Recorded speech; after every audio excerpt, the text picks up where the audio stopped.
Hi எல்லாருக்கும்.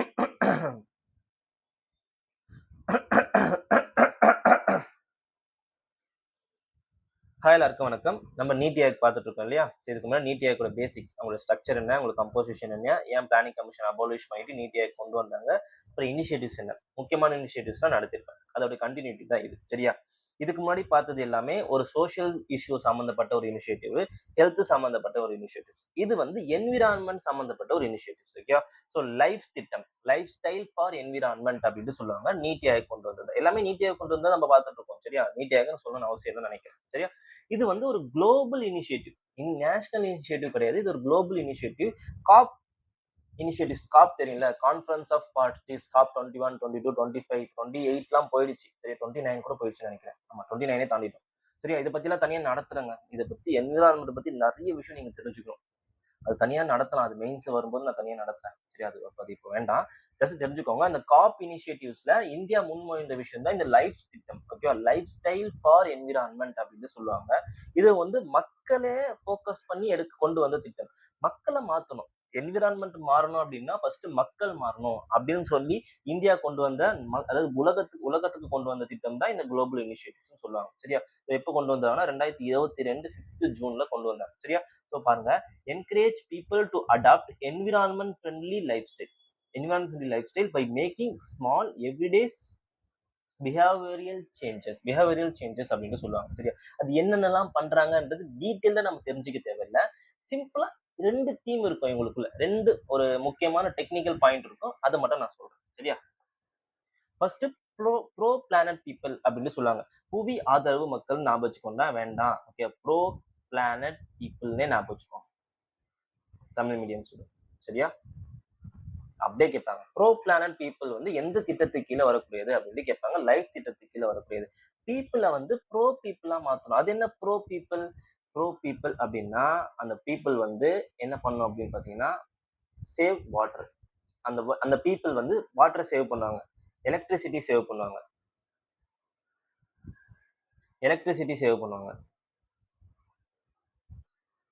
Plastic use பண்ண மாட்டாங்க, கிளீன் எனர்ஜி தான் யூஸ் பண்ணுவாங்க, வேஸ்ட்டை வந்து செக்ரிகேட் பண்ணி தான் பண்ணுவாங்க. ஸோ இது வந்து என்விரான்மெண்ட்டுக்கு ஃப்ரெண்ட்லியா இருக்கக்கூடிய விஷயங்களை தான் செய்யறவங்க தான் ப்ரோ பீப்புள். இந்த பீப்புளை தான் நம்ம என்ன பண்ணணும் அப்படின்னு பாத்தீங்கன்னா ப்ரொமோட் பண்ணணும். இந்த மாதிரி பீப்புளை நம்ம உருவாக்கணும்னு சொல்லிட்டு தான் ப்ரோ பீப்புள் சொல்லுவாங்க. அது என்ன P3 அப்படின்னா, ப்ரோ பீப்புள் ஒண்ணு, ப்ரோ பாலிசி ஒண்ணு, ப்ரோ பீப்புள், ப்ரோ பாலிசி. இது ரெண்டுமே கரெக்டா இருந்துச்சு அப்படின்னா இது கவர்மெண்ட் பண்ணக்கூடிய விஷயம், இது நம்ம பண்ணக்கூடிய விஷயம். இது ரெண்டுமே ஒழுங்கா இருந்துச்சுன்னா கடைசியில என்ன கிடைக்கும் அப்படின்னு பாத்தீங்கன்னா நமக்கு ப்ரோ பிளானட் கிடைக்கும் அப்படின்னு சொல்றது தான் இந்த திட்டத்துடைய நோக்கமே. சரியா? சோ மக்களை ஃபோக்கஸ் பண்ற விஷயம் தான் இது. சரியா? சோ P3ன்றது என்னது? ப்ரோ பிளானட் பீப்புள் அப்படின்னு சொல்லுவாங்க. ஓகே, இதுக்கு கீழே 3 ஃபேசஸ் இருக்கும். Okay, phase 1, phase 2, phase 3. First டிமாண்ட மாத்தணும். நம்ம எலக்ட்ரிசிட்டியே நம்பி இருக்கிறோம், என்ன போகணும் அப்படின்னு பாத்தீங்கன்னா ரெனியூவல் எனர்ஜி சோர்ஸை நம்பி இருக்கணும். தெர்மல்ல இருந்து எலக்ட்ரிசிட்டி எடுக்கிறோம். ஓகே, அது சார்ந்து இல்லாம கிரீன் எனர்ஜியை நோக்கி வரணும். சோலார் எனர்ஜில இருந்து, விண்ட் எனர்ஜில இருந்து, ஓகே, டைடல் எனர்ஜில இருந்து எலக்ட்ரிசிட்டி தயாரிக்கிறது நோக்கமா இருக்கும் தான் change in demand, change in supply. இது யாருக்கு அப்படின்னு பாத்தீங்கன்னா இண்டஸ்ட்ரிக்கு நம்ம வந்து என்ன பண்ணணும் பாத்தீங்கன்னா ஊக்குவிக்கணும். அவங்கள வந்து என்ன பண்ண வைக்கணும் அப்படின்னு பாத்தீங்கன்னா என்விரான்மெண்ட் ஃப்ரெண்ட்லி ப்ராடக்ட்ஸை தயாரிக்க வைக்கணும். என்விரான்மெண்ட் ஃப்ரெண்ட்லி ப்ராடக்ட்ஸ் வந்து என்ன பண்ணணும்? டிஸ்ட்ரிபியூட் பண்ணணும். அதான் change in supply.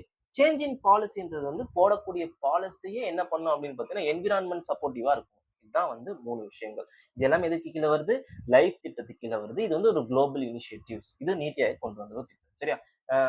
Ministry of environment, forest and climate change, இவங்க தான் nodal ministry.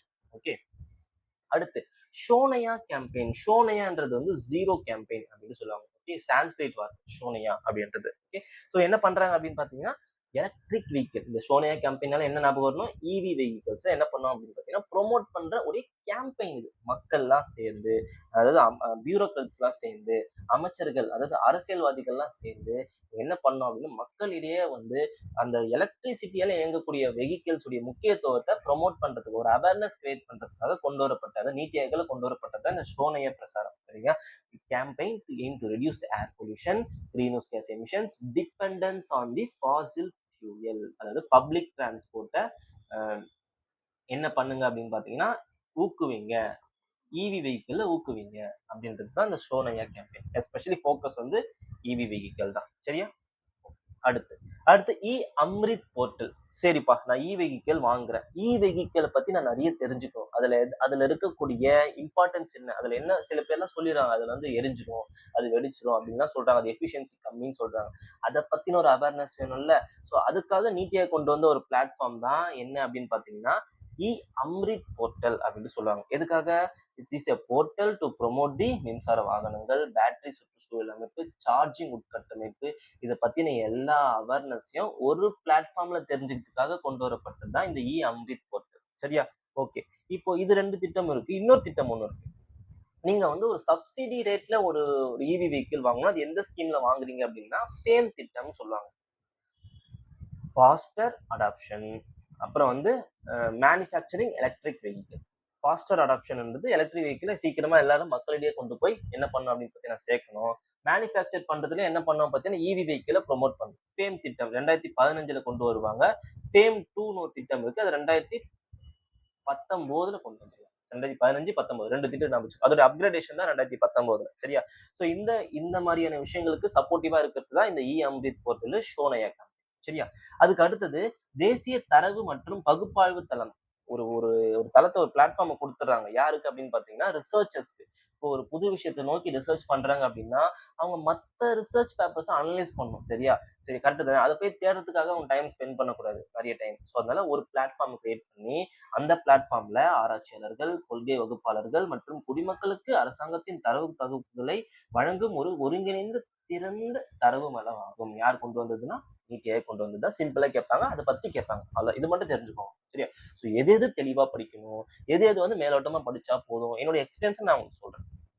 Next frontier tech hub. ஃப்ரண்டியர்னா எமர்ஜிங் அப்படின்னு சொல்லுவாங்க. வளர்ந்து வரக்கூடிய டெக்னாலஜிஸ நம்ம என்ன பண்ணோம் பார்த்தீங்கன்னா, இந்தியாவுடைய வளர்ச்சிக்கு அத என்ன பண்ணணும்?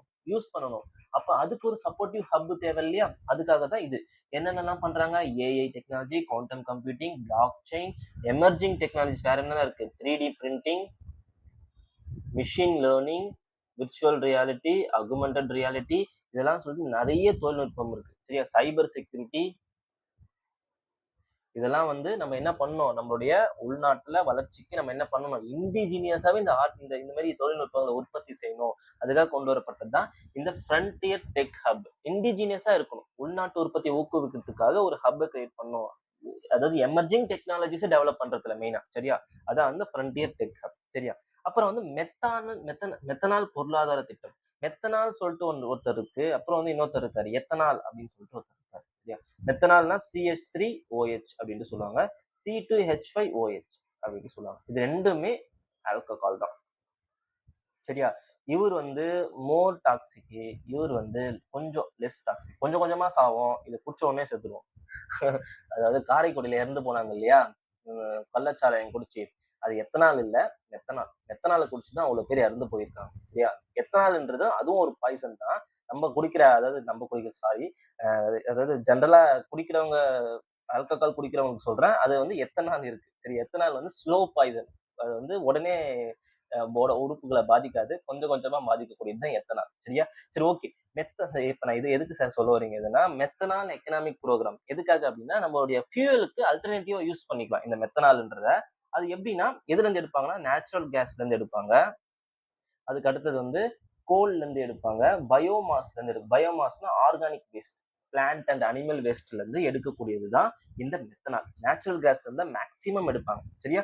மெத்தனால்ன்றது வந்து ஒரு டாக்ஸிக்கான ஒரு பொருள். அத வந்து அப்படியே பயன்படுத்தக்கூடாது. அத வந்து ஃபியூயலுக்கு அல்டர்னேட்டிவா அத யூஸ் பண்ணணும். இன்னொன்னு வந்து எத்தனால். எத்தனால் வந்து எதுல இருந்து எடுப்பாங்க அப்படின்னு பார்த்தீங்கன்னா, அக்ரி கிராப்ஸ்ல இருந்து எடுப்பாங்க. மேக்ஸிமம் சுகர் கேன்ல இருந்து எடுக்கக்கூடியது தான் இந்த எத்தனால். சரியா?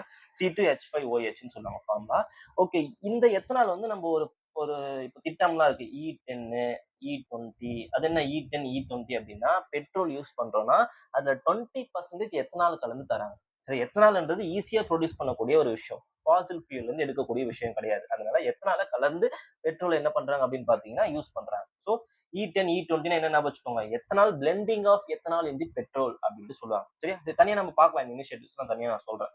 தனியா அது வந்து ஒரு ஸ்கீம்ஸ்ன்னு சொல்லிட்டு என்விரான்மென்ட் சம்பந்தமா அப்படின்னு சொல்லிட்டு தனியா நான் கொண்டு வருவேன். வேணும்னா நீங்க கமெண்ட் பண்ணுங்க. நான் அத எது வேணும்னு ஸ்பெசிஃபிக்கா சொல்லுங்க. நான் நடத்துறேன். சரியா? இந்த மெத்தனால் ப்ரோமோட் பண்ணக்கூடிய எக்கனாமிக் புரோகிராம் நீத்தி ஆயோக் வந்து இனிஷியேட் பண்ணியிருக்காங்க. எதுக்காக அப்படின்னு பார்த்தீங்கன்னா பொல்யூஷனை வந்து கண்ட்ரோல் பண்றதுக்கு க்ரூட் ஆயிலை இம்போர்ட் பண்றது. சரி, ஓகே. அடுத்து அது வேற இனிஷியேட்டிவ்ஸ், இதுதான் முக்கியமான இனிஷியேட்டிவ்ஸ். இது போக வேற என்னென்னலாம் இருக்கு? மகளிர் தொழில் முனைவோர் தளம், உமன் என்டர்பிரினர்ஷிப்பை ப்ரொமோட் பண்றதுக்கு ஸ்டேட் சப்போர்ட் மிஷன், ஸ்டேட்டுக்கு என்ன விஷயங்கள் கவர்னன்ஸ் ரிஃபார்ம்ஸ் பண்றதுக்கு சப்போர்ட் பண்றது. அப்புறம் வந்து நேஷனல் ப்ரோக்ராம் ஃபார் ஏஐ, ஏஐக்குன்னு தனியா ஒரு ஃப்ரேம் ஒர்க்கே இனிஷியேட் பண்ணியிருக்காங்க நீட் ஏஐ. இதெல்லாம் வந்து பேசிக்ஸா ஞாபகம் வச்சுக்கோங்க. அடுத்து வந்து ஹெல்த் இன்ஃப்ராஸ்ட்ரக்சரை ப்ரொமோட் பண்ணணும் மாநில அரசோட. அதுக்கு ஒண்ணு என்ன பண்றாங்கன்னா ஒண்ணு கொண்டு வந்திருக்காங்க, மாநில சுகாதார வள மைய முன்முயற்சிகள் அப்படின்றத ஞாபகம் வச்சுக்கோங்க. மொத்தம் 13 இனிஷியேட்டிவ்ஸ் நான் சொல்லியிருக்கேன். அதுல முக்கியமான இனிஷியேட்டிவ் கொஞ்சம் இன்டெப்தா நான் சொல்லிட்டேன், அதை பார்த்து வச்சுக்கோங்க. சரியா?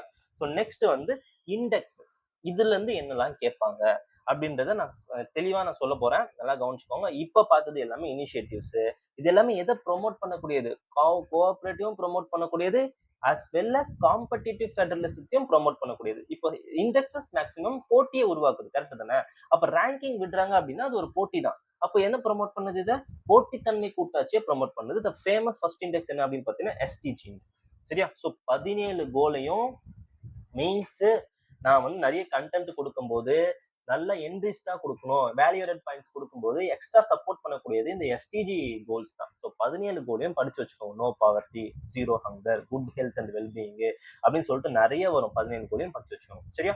ஸோ அந்த எஸ்டிஜி கோல்ல சிறந்து விளங்கக்கூடிய மாநிலங்கள்ல நம்ம என்ன பண்ணுவாங்கன்னா நீட் ஏஐக்கு வந்து ரேங்கிங் விடுவாங்க. அது ஃபர்ஸ்ட் யார் இருக்கான்னா ஜாயிண்ட் உத்தரகாண்ட், கேரளா. ரெண்டாவது வந்து தமிழ்நாடு. தமிழ்நாடு வந்து குறிப்பா வந்து எஸ்டிஜி 1 நோ பாவர்ட்டிலையும் கிளைமேட் ஆக்ஷன் எஸ்டிஜி 13லயும் என்ன இருக்காங்க அப்படின்னு பாத்தீங்கன்னா டாப்ல இருக்காங்க. ரொம்ப ரொம்ப முக்கியம். ஸ்பெசிபிக்கா தமிழ்நாடு பத்தியும் கேட்கலாம். சரி, எஸ்டிஜி ரேங்கிங் ரிலீஸ்டு பை நிதி ஆயோக், அதுல யாரு அப்படின்னு கேட்கலாம், எத்தனை கோல் இருக்குன்னு கேட்கலாம், as well as எஸ்டிஜில டாப்ல இருக்கிறது, இந்த எஸ்டிஜி 1ல டாப்ல இருக்கிறது யாருன்னு கேட்கலாம், எஸ்டிஜி 13ல டாப்ல இருக்கிறது கேட்கலாம். சரியா? எல்லாத்தையும் நான் பச்சிக்க தேவையில்ல, தமிழ்நாடு மட்டும் தெரிஞ்சு வச்சுக்கோங்க. ஜஸ்ட் ரேங்கிங் மட்டும் ஃபர்ஸ்ட் யார் இருக்கா அப்படின்னு மட்டும் தெரிஞ்சு வச்சுக்கோங்க. ஓகே. அடுத்து health index, state health index. சரி, இதுல வந்து இப்போ ரேங்கிங்ஸையும் தாண்டி வேற என்னெல்லாம் கேட்கறதுக்கு வாய்ப்பு இருக்கு அப்படின்னு பாத்தீங்கன்னா எதை வச்சு அசஸ் பண்றாங்க இந்த ரேங்கிங்? சுகாதார விளைவுகள். அது என்ன சுகாதார விளைவுகள்னா மார்டாலிட்டி ரேட் எப்படி இருக்கு, இன்ஃபன்ட் மார்டாலிட்டி ரேட் எப்படி இருக்கு, மகப்பெரு இறப்பு விகிதம் எப்படி இருக்கு, நியோனட்டல் மார்டாலிட்டி ரேட் எப்படி இருக்கு, ஃபெர்டிலிட்டி ரேட் எப்படி இருக்கு, இன்ஸ்டிடியூஷனல் டெலிவரி ரேட் எப்படி இருக்கு. ஸோ இதெல்லாம் வந்து பாக்குறது தான் இந்த ஹெல்த் அவுட்கம். கவர்னன்ஸ்ன்றது வந்து டாக்டர்ஸ் உடைய குவாலிட்டி ஆஃப் சர்வீஸ் எப்படி இருக்கு, அதான் வந்து கவர்னன்ஸ் சொல்லுவாங்க. நர்ஸ் உடைய குவாலிட்டி ஆஃப் சர்வீஸ் எப்படி இருக்கு. அடுத்தது வந்து இன்ஃப்ராஸ்ட்ரக்சர், அது உங்களுக்கு தெரியும். சர்வீஸ் டெலிவரி பண்ணக்கூடிய டாக்டர்ஸ் இருக்கிறது தான் கவர்னன்ஸ். அவங்க பண்ணக்கூடிய சேவைகளுடைய தரத்தை தான் சேவை வழங்கும். இது எல்லாமே மெஷர் பண்றது தான் இந்த இண்டெக்ஸ். சரியா? அதுல வந்து அச்சீவர்ஸ், ஃப்ரண்ட் ரன்னர்ஸ் அப்படின்ட்டு இருப்பாங்க. அதுல இந்த 3 மாநிலம், தென் மாநிலம் தான் டாப்ல இருக்காங்க. இதுல டாப் யாருன்னா ஃபர்ஸ்ட் இவரு, ரெண்டாவது இவரு. சரியா? ஃபர்ஸ்ட் கேரளா, ரெண்டாவது தமிழ்நாடு தான் பெஸ்ட் ஸ்டேட்ஸ். எப்போதும் ஹெல்த்ல 2 பேர் இல்லாத ரேங்கே கிடையாது, அதான் நான் வச்சுக்கோங்க. சரியா? ஓகே. அப்படியே பெர்ஃபார்மர், செயல்பாட்டாளர்கள், ஆர்வம் உள்ளவர்கள், அது ஆஸ்பிரேஷனல் அப்படின்னு சொல்லி, ஆஸ்பிரேஷன் வளர்ந்து வரக்கூடிய ஹெல்த்ல டெவலப் ஆகக்கூடிய ஸ்டேட்ஸ். ஓகே. அடுத்து வந்து ஸ்கூல் எஜுகேஷன் குவாலிட்டி இண்டெக்ஸ். அது எப்படி ஹெல்த் பார்த்தோமோ அது எஜுகேஷன் அதேதான். லேர்னிங் அவுட்கம்ஸ் எப்படி இருக்கு, அவங்களுடைய கற்றல் தினம். ஒரு ஸ்கூலுக்கு போயிட்டு வராங்கன்னா அந்த பிள்ளை வந்து எந்த அளவுக்கு அந்த என்எஃப்எல்னு புரிஞ்சு வச்சிருக்கு, நேஷனல் நியூமரிக்கல் ஃபவுண்டேஷனல் லிட்ரஸி ஏதோ ஒன்று சொல்லுவாங்க, இதை ஃபவுண்டேஷனல் லிட்ரஸி அண்ட் நியூமரசி ஸ்கில்னு சொல்லுவாங்க. Foundational numeracy and literacy skill, அதாவது எண்ணறிவு எழுத்தறிவு அது எப்படி இருக்கு பிள்ளைங்களிடையே. அடுத்து வந்து ஈக்விட்டி அண்ட் அசஸ். ஈக்விட்டி அப்படின்னா ஒரு ஒரு கிளாஸ் ரூம்ல எல்லா மாணவர்களும், ஒரு சமூகம் சார்ந்த மாணவர்கள் மட்டும் தான் படிக்கணுமா அப்படின்றது, கல்வின்றது அனைவருக்குமானது அப்படின்றத என்ஷூர் பண்றது எந்த மாநிலம் அப்படின்றத செக் பண்ணுவாங்க. அப்புறம் அசஸ்ன்றது என்ரோல்மெண்ட், எல்லா பிள்ளைகளும் ஸ்கூல்ல போய் அணுக முடியுதா, ஈஸியா போய் என்ரோல்மெண்ட் பண்ணிக்க முடியுதா, அதுதான் வந்து அசஸ் அப்படின்னு சொல்லுவாங்க. இந்த 2 விஷயங்களையும் தமிழ்நாடு டாப், நல்லா நம்பிச்சுக்கோங்க. சரியா? ஓகே. இதுல ஃபர்ஸ்ட் இருக்கிறது கேரளா, ரெண்டாவது தமிழ்நாடு. 2026ல ஒரு டேட்டா சொல்லியிருப்பாங்க. என்ன சொல்லியிருப்பாங்கன்னா இப்போ ஒரு சில கிரைட்டீரியால பஞ்சாப் ஃபர்ஸ்ட் வந்துட்டாங்க அப்படின்னு சொல்லிட்டு ரிப்போர்ட் கொடுத்துருக்காங்க, ஞாபகம் வச்சுக்கோங்க. சரியா? ஸோ ஸ்கூல் எஜுகேஷன் குவாலிட்டியில கேரளாவுடைய பஞ்சாப் டாப்ல இருக்காங்க அப்படின்னு சொல்லிட்டு ஒரு ரிப்போர்ட் கொடுத்துருக்காங்க நீட் ஆயோக். அதை ஞாபகம் வச்சுக்கோங்க. சரி, இதுக்கு வந்து ப்ரீவியஸ் ரேங்கிங், இன்னும் ரேங்கிங் சொல்லிட்டு பெருசா விடல 2026ல. ஆனா ஜஸ்ட் ஒரு ரிப்போர்ட் தான் சப்மிட் பண்ணிருப்பாங்க. ரேங்கிங் பொறுத்த வரைக்கும் கேரளா தான் ஃபர்ஸ்ட், தமிழ்நாடு செகண்ட். அதை ஞாபகம் வச்சுக்கோங்க. சரியா? Okay. State school education quality index. அடுத்தது வந்து காம்போசிட் வாட்டர் மேனேஜ்மெண்ட் என்னென்ன பார்த்தோம்? எஸ்டிஜி பார்த்தோம், ஹெல்த் பார்த்தோம், எஜுகேஷன் பார்த்தோம். இப்போ வாட்டர்னா தான் முக்கியம். அது ஒழுங்கா பயன்படுத்தணும் இல்லையா? அதுல பெர்ஃபெக்ட்டா பயன்படுத்துற மாநிலங்கள் எது? நீர் பாதுகாப்பு, பாசனம், நிலத்தடி நீர், குடிநீர், நீர்பிடிப்பு பகுதி மேம்பாடு இதெல்லாம் பெர்ஃபெக்ட்டா இருக்கக்கூடிய ஸ்டேட்ஸ் எது? எது? குஜராத் ஃபர்ஸ்ட், தமிழ்நாடு 6வது. ஸோ இதையும் நீங்க பார்த்து வச்சுக்கோங்க. ரிலீஸ்டு பை ஹூம் அப்படின்னு கேட்கலாம். அதுல இருக்கக்கூடிய பெர்ஃபார்மன்ஸை வச்சு எதை வச்சு பேஸ் பண்றாங்கன்னு கேட்கலாம். இப்படி கேட்கலாம். எப்படி வேணா கேட்கலாம். பார்த்து வச்சுக்கோங்க. அடுத்து வந்து இப்ப இன்னோவேஷனை பத்தி பேசிட்டு இருந்தோமா, அந்த இன்னோவேஷனோட அவங்க அப்ஜெக்டிவா இன்னோவேஷனை ப்ரொமோட் பண்றது நீடிஎஃப் அத ரேங்கிங் ரிலீஸ் பண்றாங்க. இன்னோவேஷன் புத்தாக்க சுற்றுச்சூழல் அமைப்பு எப்படி இருக்கு? சுற்றுச்சூழல் அமைப்புனா என்னது? அவங்களுக்கு வந்து என்விரான்மெண்ட் பிசினஸ் என்விரான்மெண்ட் நீங்க எப்படி பயன்படுத்தி கொடுக்குறீங்க? அவங்களுக்கான இப்போ வந்து நான் ஒரு பிசினஸ் ஸ்டார்ட் பண்ண போறேன் இன்னோவேட்டிவா. அதுக்கு வந்து இந்த ஃபார்மை ஃபில்அப் பண்ணு, அந்த ஃபார்மை ஃபில்அப் பண்ணு அப்படின்னு சொல்லிட்டு என்ன பண்ணக்கூடாது? அவங்கள வந்து அலக்கழிக்க கூடாது. ஏதோ தமிழ்நாடு ஒரு இனிஷியேட்டிவ்ஸ் கொண்டு வந்திருக்காங்க. ஒன் டெஸ்க் போர்ட்டல் அப்படின்ட்டு எல்லாம் கொண்டு வந்திருக்காங்க. ஸோ அதெல்லாம் தெரிஞ்சு வச்சுக்கோங்க. ஆராய்ச்சி எப்படி இருக்கு? புத்தொழில்கள் ஸ்டார்ட் அப்ஸ்க்கு நீங்க எவ்வளவு ஸ்டார்ட் அப்ஸ்க்கு நீங்க வந்து பர்மிஷன் கொடுத்துருக்கீங்க? ஹியூமன் கேபிட்டல் எப்படி இருக்கு? இன்வெஸ்ட்மெண்ட் எப்படி இருக்கு? பேட்டர்ன் ரைட்ஸ் பேட்டர்ன்ஸ்க்குலாம் நீங்க என்ன பண்றீங்க? எத்தனை நிறைய பேட்டர்ன்ஸ் வந்து எந்த மாநிலங்கள் அதிகமா இருக்குதோ அந்த மாநிலங்கள்ல இன்னோவேஷன் அதிகமா இருக்குன்னு நினைச்சுக்கோங்க. அதான் அந்த ஒரு வார்த்தை மட்டும் நம்ம வச்சுக்கோங்க. பேட்டர்ன்ஸ் அதிகமா இருக்கு அப்படின்னா இன்னோவேஷன்ஸ் நல்லா பண்றாங்க அப்படின்றத நம்ம புரிஞ்சுக்கலாம். டாப்ல இருக்கிறது கர்நாடகா, தமிழ்நாடு 5வது இடத்துல இருக்கு. சரியா? அடுத்தது எக்ஸ்போர்ட் ப்ரிப்பேர்னஸ் இண்டெக்ஸ் அப்படின்னு சொல்லுவாங்க. எக்ஸ்போர்ட்டுக்கு ப்ரொமோட் பண்றீங்களா அந்த மாநிலங்களை செக் பண்ணுவாங்க. சரியா? எக்ஸ்போர்ட் சம்பந்தப்பட்ட விஷயங்கள்லாம் என்ன பண்றீங்க? எக்ஸ்போர்ட்டுக்கு ஏதாச்சும் இன்சென்டிவ்ஸ் கொடுக்குறீங்களா அந்த பர்டிகுலர் ஸ்டேட்டு? என்னெல்லாம் வந்து மத்த நாடுகளுக்கு அதிகமா எக்ஸ்போர்ட் பண்றாங்க, மத்த நாடுகளை கம்பேரிட்டிவ்லி இப்படிலாம் செக் பண்றது தான் இந்த export preparedness index. Policy, business ecosystem, infrastructure, export performance இது ரொம்ப முக்கியம். சரியா? இதெல்லாம் என்ன பண்றாங்க? இதை வந்து ஒரு தரவுகளா வச்சு ரேங்கிங் விடுறாங்க. தமிழ்நாடு தான் டாப்ல இருந்தது. ரீசெண்டா மகாராஷ்டிரா டாப்ல போயிட்டாங்க. சரியா? ஸோ தமிழ்நாடு தான் நிறைய வாட்டி டாப்ல வருவாங்க. பட் இந்த வாட்டி மகாராஷ்டிரா டாப்ல போயிட்டாங்க. சரியா? சரி, ஓகே. ஸோ எக்ஸ்போர்ட் ப்ரிப்பேர்னஸ் இண்டெக்ஸ்ன்றது ஞாபகம் வச்சுக்கோங்க. எதுக்காக? எக்ஸ்போர்ட் இன்ஃப்ராஸ்ட்ரக்சர் எப்படி இருக்கு அவங்களுடைய மாநிலங்கள்ல, அந்த பாலிசியில அவங்க பாலிசியில எக்ஸ்போர்ட்டை வச்சு எக்ஸ்போர்ட்டுக்கு முக்கியத்துவம் கொடுக்குறாங்களா, அவங்க பிசினஸ் எக்கோ சிஸ்டம்ல எக்ஸ்போர்ட்டை ப்ரொமோட் பண்ற மாதிரி விஷயங்கள் இருக்குதா அப்படின்னு செக் பண்றது தான் இந்த எக்ஸ்போர்ட் ப்ரிப்பேர்னஸ் இண்டெக்ஸ். இன்னொரு இண்டெக்ஸ் இருக்கும், சோஷியல் ப்ராக்ரஸ் இண்டெக்ஸ்னு ஒன்று இருக்கும். இது நீட்டியாக ரிலீஸ் பண்றது கிடையாது. மினிஸ்ட்ரி ஆஃப் எக்கனாமிக் அஃபேர்ஸ் யாரோ ரிலீஸ் பண்றாங்க. Social progress index. இதை தெரிஞ்சு வச்சுக்கோங்க. இதை நான் ஜஸ்ட் ஞாபகம் வச்சு நான் சொல்றேன். எக்ஸ்ட்ரா டேட்டா ஞாபகம் வச்சுக்கோங்க. Social progress index. சரியா? இதை பத்தி சர்ச் பண்ணி தெரிஞ்சு வச்சுக்கோங்க. இது எல்லாருக்கும் தெரியும். Multi dimensional poverty index. So international லெவல்ல யூஎன்டிபியும் Oxford poverty human development initiatives conduct பண்றாங்க. கண்டக்ட் பண்ணி ரிப்போர்ட் சப்மிட் பண்றாங்க. நேஷனல்ல யாருன்னா நீட்டி. சரியா? அதோட யாருடைய கோஆர்டினேஷனோட ஹெல்ப் இந்த நீட்டை ரிலீஸ் பண்றாங்கன்னா இவங்க 2 பேரோட கோஆர்டினேஷன். சரியா? ஓகே. இது ஆல்ரெடி நான் ஹியூமன் டெவலப்மெண்ட் இண்டெக்ஸ் நடத்தும் போது இதை நடத்திருப்பேன். என்னென்ன கிரைட்டீரியா இருக்கு, ஏன் வந்து மல்டி டைமென்ஷனல் பாவர்ட்டி இண்டெக்ஸ்க்கும் ஹியூமன் டெவலப்மெண்ட் இண்டெக்ஸ்க்கும் என்னென்ன வித்தியாசம் சொல்லிட்டு ஹியூமன் டெவலப்மெண்ட் இண்டெக்ஸ் ஒரு தனி டாபிக்காக நான் நடத்திருப்பேன். அதை பார்க்காதவங்க பார்த்துட்டு வந்துருங்க. சரியா? ஸோ இதுதான் நம்ம கிரைட்டீரியாவை ஃபிக்ஸ் பண்றோம். 3 டைமென்ஷனு, மோர் தென் 12 இண்டிகேட்டர்ஸ். ஹெல்த்துக்கு nutrition, adolescence, child mortality, maternal health, India follow பண்றதுக்கு மட்டும் நான் கொடுத்துருக்கேன் பாருங்க. அதே போல ஸ்டாண்டர்ட் ஆஃப் லிவிங்ல எல்லாத்தையும் ஞாபகம் வச்சுக்கோங்க.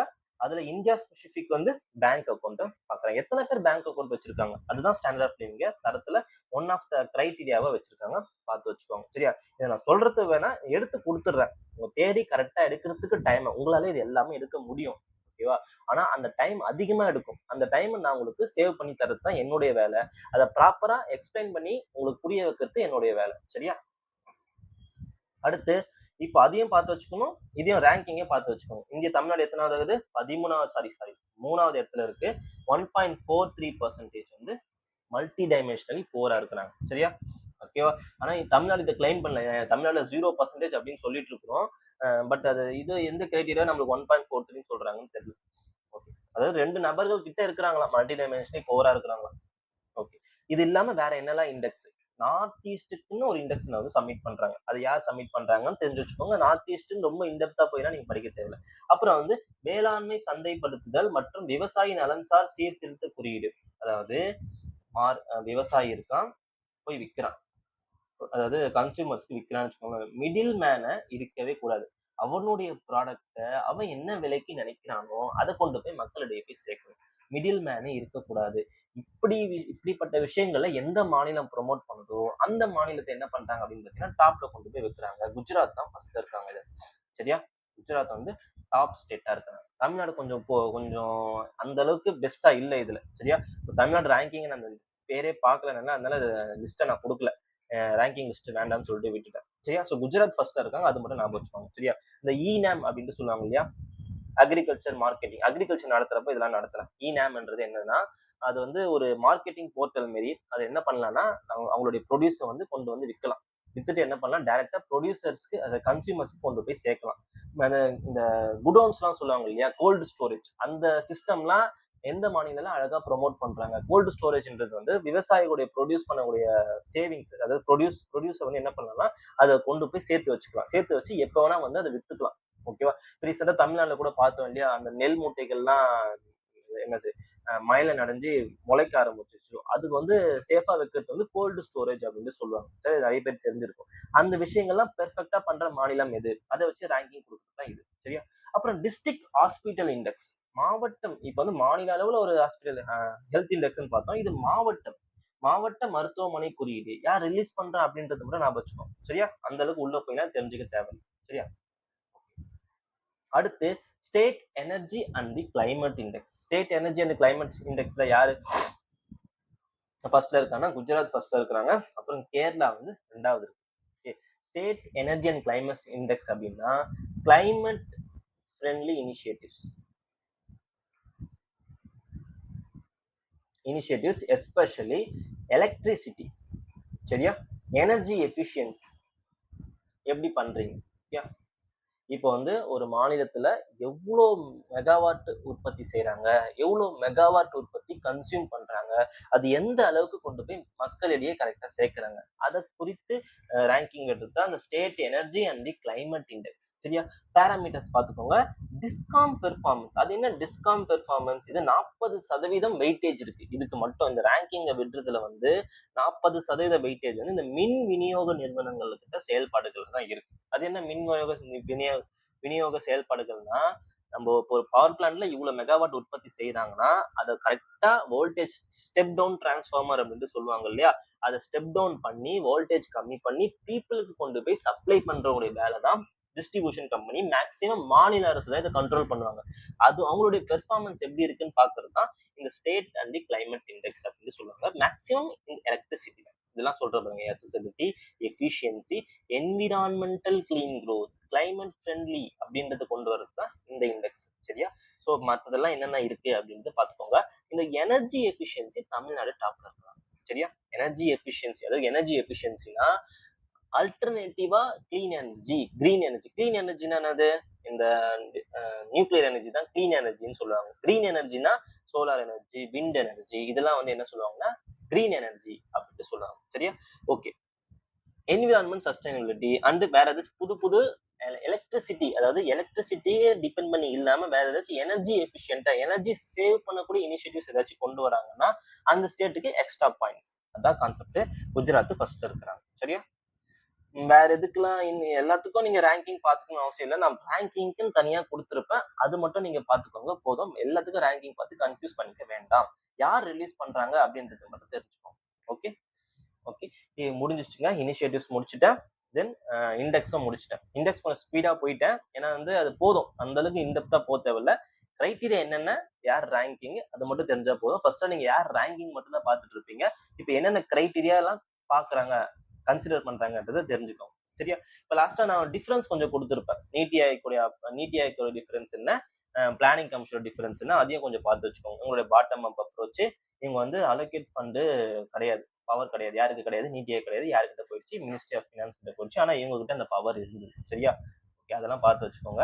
நான் அப்படியே அனுப்புறாங்க நோட்ஸ், டெலிகிராம்ல ஜாயின் பண்ணிக்கோங்க. ஓகே. ஸோ அடிப்படை அணுகுமுறை எப்படி இருக்கு, அதாவது இந்த தமிழ் டிரான்ஸ்லேஷன் பேசிக் அப்ரோச் எப்படி இருந்தது, அவங்களோட நிதி ஆதாரங்கள், இதெல்லாம் நீங்க இப்ப நான் நடத்துனதெல்லாம் பார்த்துட்டு ஒரு கிளான்ஸ்க்காக இதை நான் கொடுக்குறேன்.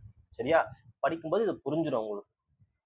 அடுத்து ரோல் ஆஃப் ஸ்டேட்ஸ் எப்படி இருந்தது? அங்க எப்படி இருந்தது? பிளானிங் கமிஷன் எப்படி இருந்தது? நீத்தி ஆயோக்ல எப்படி இருந்தது? நேச்சர் ஆஃப் பாடி இங்க திங்க் டேங்க், அங்க executive bureaucracy acted as a rigid administrative body that formulate the binding 5 year plan. அந்த போட்ட நீ ஃபாலோ பண்ண அவ்வளவுதான். நாங்க ஒரு 10 நாங்க ஒரு சென்டர்ல ஒரு 5, 6 பேர் இருப்போம். நாங்க போடுறது தான் பிளான். ஆனா இங்க அப்படி கிடையாது. திங்க் டேங்க் அட்வைஸ் பண்ணுவாங்க. Focus on strategic, technical, domain experts. சரி? ஓகே. அதான் தமிழ் டிரான்ஸ்லேஷன் குடுத்துருக்கேன். அப்படியே பார்த்துக்கோங்க. சரியா? அப்புறம் வந்து மெம்பர்ல எப்படி இருப்பாங்க? மெம்பர் காம்போசிஷன் எப்படி இருப்பாங்க? இங்க எக்ஸ்பர்ட் ட்ரிவனா இருப்பாங்க. இங்க ஃபுல் டைம் பியூரோக்ரசியா தான் இருப்பாங்க. எக்ஸ்பர்ட் ட்ரிவன் தான் மேக்ஸிமம் தேவை. சரியா? அப்புறம் கவர்னிங் ஸ்ட்ரக்சர் எப்படி இருக்கு? இங்க இன்டர்னல் ஸ்ட்ரக்சர், இங்க கவர்னிங் கவுன்சில், சீஃப் மினிஸ்டர்ஸ் இருப்பாங்க. இங்க பாலிசி வந்து டைவர்சிஃபைடா இருக்கும். இங்க யூனிஃபார்ம் பாலிசியா இருக்கும். ஒன் சைஸ் ஃபிட்ஸ் ஆல் அப்படின்ட்டு சொல்லுவாங்க. ஓகேவா? அப்படியே தமிழ்ல பார்த்து வச்சுக்கோங்க. கொள்கை ஆணை என்ன? ஆளுமை அமைப்பு எப்படி இருக்கு? உறுப்பு கட்ட அமைப்பு. ஏன்னா, இப்போ டிஃபரன்ஸே வந்து நெறைய டைம் கொஸ்டின்ஸ் தான் கேட்டிருக்காங்க. ஸோ இந்த மாரி டேப்ல கலம் போட்டு எழுதினீங்கன்னா ரொம்ப யூஸ்ஃபுல்லா இருக்கும். நோட்ஸா எடுத்து வச்சுக்கோங்க. சரி ஓகேவா? ஏதாச்சும் டவுட் இருந்தா நீட் ஆக்ல டவுட்ஸ் இருந்தா கேளுங்க. ஏதாச்சும் ஆட் பண்ணணும்னா ஆட் பண்ணிக்கலாம். கமெண்ட்ல சொல்லுங்க. ஆட் பண்ணிப்போம். இனிமேல் என்னெல்லாம் கொண்டு போலாம் அப்படின்றத நீங்க கமெண்ட்ல சஜெஸ்ட் பண்ணுங்க. Thank you. பாய்.